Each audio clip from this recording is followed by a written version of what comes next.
Ra, Amon, Anubis, Osíris e Ísis, os deuses do Egito Antigo. O Egito Antigo é muito conhecido por suas grandes construções, dentre elas as famosas pirâmides, que ainda intrigam pesquisadores.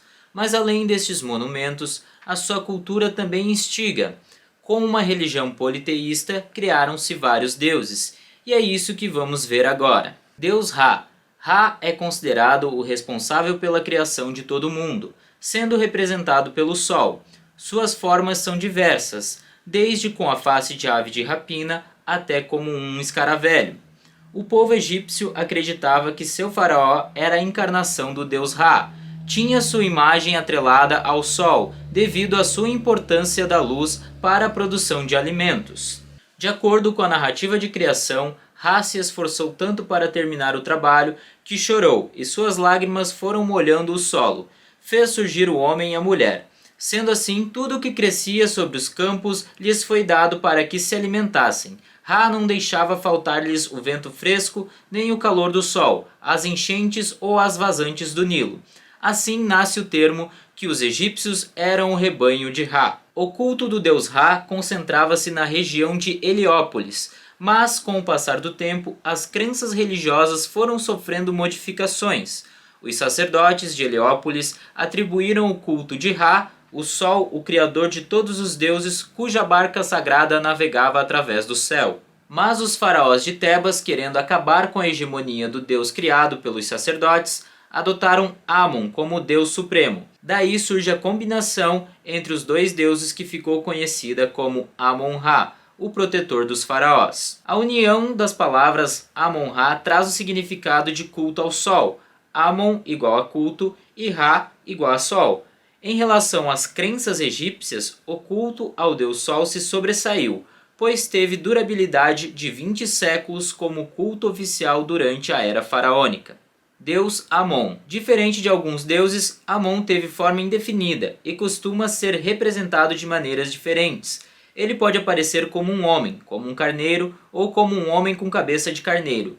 Ele ainda é associado ao ganso, embora fosse mais raro ser simbolizado visualmente por este animal. O seu nome significa oculto, atrelado à personificação dos ventos. Durante o Antigo e o Médio Império, Amon existiu como uma divindade local e pouco importante. Com a fundação da 18ª dinastia e o despontar do Novo Império, Amon muda completamente de status. De origem tebana, os faraós da 18ª dinastia deslocaram definitivamente o eixo do poder para o Alto Egito, fazendo de Tebas sua capital. Amon é convertido a deus do império, propiciador da vitória nas batalhas e pai de todos os deuses do panteão. Para legitimar esta mudança de funções divinas, Amon é relacionado a Ra, como já vimos, se tornando Amon-Ra. Deus Anubis. Era conhecido pelos gregos como um deus egípcio antigo dos mortos e moribundos, responsável por guiar e conduzir a alma dos mortos no submundo. Anubis era sempre representado com a cabeça de chacal. No entanto, os egiptólogos mais conservadores afirmam que não há como saber de certeza o animal que o representa. Os egípcios apresentavam Anubis com a cabeça na cor preta, que representava a decomposição do corpo, mas também era cor sugestiva ao renascimento, sendo que o solo fértil próximo ao Nilo possuía essa coloração. Anubis não teve papéis significativos nos mitos egípcios. Com a ascensão de Osíris, Anubis se transformou em filho de Osíris e Néftis, mas existiam variações da mitologia que afirmam que era filho de Hassat e Bastet.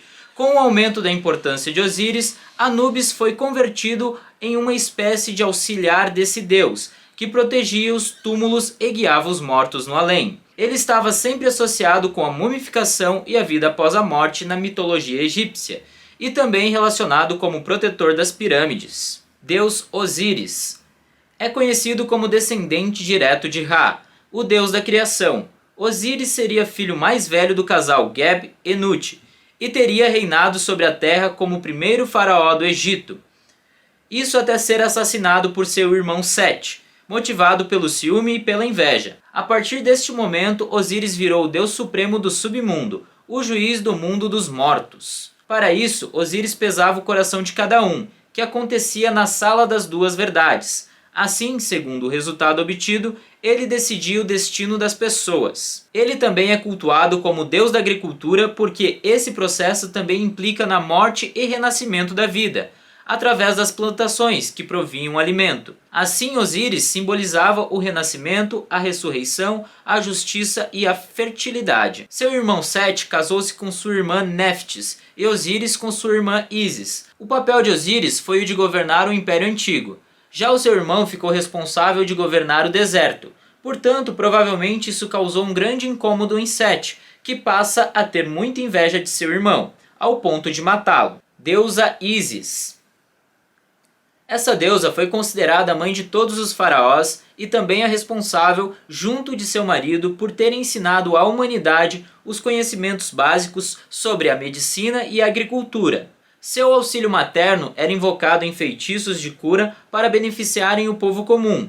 Ela originalmente desempenhou um papel limitado em rituais reais e em templos, porém era mais relevante em práticas funerárias e textos mágicos. Ísis era retratada artisticamente como uma mulher humana, usando um hieróglifo no formato de trono em sua cabeça. Muitos acreditam que Ísis tenha surgido em algum momento do Império Antigo, mas o seu culto popularizou, chegando a ser o mais importante do Egito, no primeiro milênio antes de Cristo. Os egípcios a associavam com a cheia anual que acontecia no rio Nilo, o que garantia a fertilidade do solo. Também era reconhecida como uma deusa protetora dos comerciantes e marinheiros, e era muito comum as pessoas destes ofícios possuírem amuletos em referência a ela, com o objetivo desses objetos fornecerem a proteção para quem precisasse. O culto a Ísis tinha ligações próximas com as divindades masculinas como Osíris e Amon, até por volta do final do Império Novo. Ela era comumente venerada ao lado deles, como sua mãe ou esposa. Mesmo assim, ela tinha seus próprios sacerdócios individuais em alguns locais, como pelo menos um templo próprio, em Abidos, um centro de culto a Osíris durante parte posterior do Império Novo. E esse foi o vídeo de hoje. Se você gostou, não esqueça de se inscrever e deixar o seu like.